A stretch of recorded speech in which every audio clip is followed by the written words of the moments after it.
të trembin. Po ky është një emision që nuk ju tremb. Sot nuk është e hënë. Do doja që ta shtynim bisedën e seksit ose tabiatet e seksit për pak sa më vonë, sepse kemi një hall tjetër shumë më të madh nga bota digjitale për të diskutuar. Po lexoja një lajm që ishte trishtues, por shumë domethënës, që një nga këto influencerët, për ata që nuk janë akoma të njohur me termin influencer, janë gjithë njerëz që kanë influencë në rrjetet sociale. Pra u mbushi njerëzve mendjen që të bëjnë këtë, të bëjnë atë, të blejnë atje, të shkojnë atje, që duhet të bërë kështu. Pra njerëz me shumë ndjekës në rrjetet sociale. Paska ky është momenti që para se ta them se çka bër kjo, më duhet ju them që është gjithë përmbajtja është delikate, kështu që nëse jeni njerëz paksa depresiv, në situatë delikate, apo po mendoni për vetvrasjen, fikeni radion. Sepse kjo zonja këtu, në një moshë fare të re, influencerat në përgjithësi në moshë të re, pas ka kryer aktin më të rënd, i pas ka hequr jetën vetes për shkak të depresionit. Dhe ka nisur një debat shumë i madh me atë që ka ndodhur. Kjo sigurisht që ka qenë në luftë me depresionin. Depresioni në Shqipëri konsiderohet akoma si smundje, kur në fakt nuk është smundje. Është një smundje, por është një smundje si gjithë tjerat. Ne kemi akoma shumë turp për ta pranuar. Nuk pranojmë as të vizitohemi, as të shkojmë te psikologu. Na duket sikur do marrë vesh bota çdo na ndodhi. Dhe ky është një hall shumë i madh sepse është një smundje që po nuk e trajtove me psikiatër dhe me psikolog, pra dhe me terapi, nuk do arrish kurrë që ta shërosh, pra jo vetëm do rëndohet. Dhe rrjetet sociale, dhe këtu dua të dal, janë një përforcues i gjendjeve depresive edhe më shumë. Po lexoj që nga bërë një studim në Londër, dhe Instagrami është më i keqi nga të gjitha rrjetet sociale të mëdha, platformat e mediave sociale, për sa i përket dëmeve që sjell në shëndetin mendor. Sepse të gjitha, po sidomos Instagrami nuk ndërton marrëdhënie.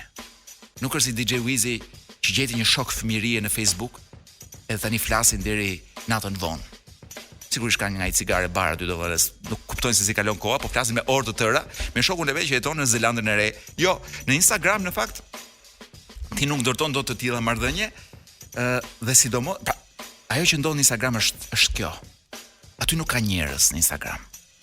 Në Instagram ka vetëm hashtagje, like, statistika, views. Pra aty ekziston vetëm një numër. E pan kaq veta videon tënde. Nuk ka, pra edhe ajo që të ofrojnë këta njerëzit, këta influencerat nga jeta atyre, është një gjë komplet e edituar, si më thënë, e paramontuar. Pra ti nuk shef jetën e tyre të vërtet. Ti sheh një gjë që ata duan të tregojnë ty sigurisht jeta e tyre vërtet.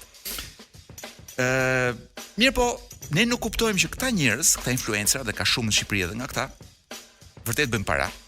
Një pjesë kanë kthyer këtë punën e influencerit në një punë me orar të plot. Sigurisht që bëjnë para shumë. Por çfarë kosto e ka kjo gjë për ta? Kosto është shumë e madhe. Sepse, dhe këtu po lexoj një tjetër studim që është bërë,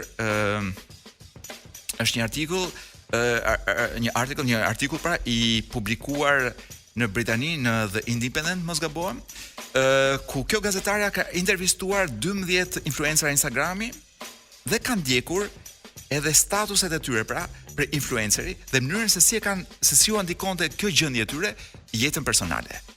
Dhe sipas kësaj, pjesa më e madhe e këtyre vuajnë nga depresioni. Ata nuk arrin kurrë të bëjnë 1 minutë pushim dhe janë gjithmonë duke shpikur. Pra nuk janë më vetvetja, po shpikin gjëra. Përpiqen të ndërtojnë një person online që njerëzit duhet ta duan dhe pra të punojnë. Dhe praktikisht kanë humbur veten e tyre. Dhe për ta përmbledhur gjithë të gjë po them, rezultati është që këta influencera në të vërtetë kanë bërë para. Por media sociale nuk u kanë sjell lumturinë këtyre dhe kjo një që nga vërtet dhe kanë thënë vetë ata. Sepse nuk përmbushen dot. Sepse përmbushja DJ Wizi di shumë mirë është që kur ti e takon atë shokun, dha cigaren e pini të dy bashkë duke parë perëndimin e diellit. Po jo. Diku në breg të thermikut. Pra, është e pamundur që ti me rrjetet sociale të ndërtosh marrëdhënie njerëzore e të tjera gjëra që ju me siguri dini. Dhe vim te kjo goca shkret që i bëri këtë dëmin e madh vetes. Ta mbyllim DJ Wiz. Mirë. Dhe unë vras mendjen, çdo ndodh me këto gocat tona të rrjeteve sociale. A do kenë ato një jetë depresive dhe të vojtur?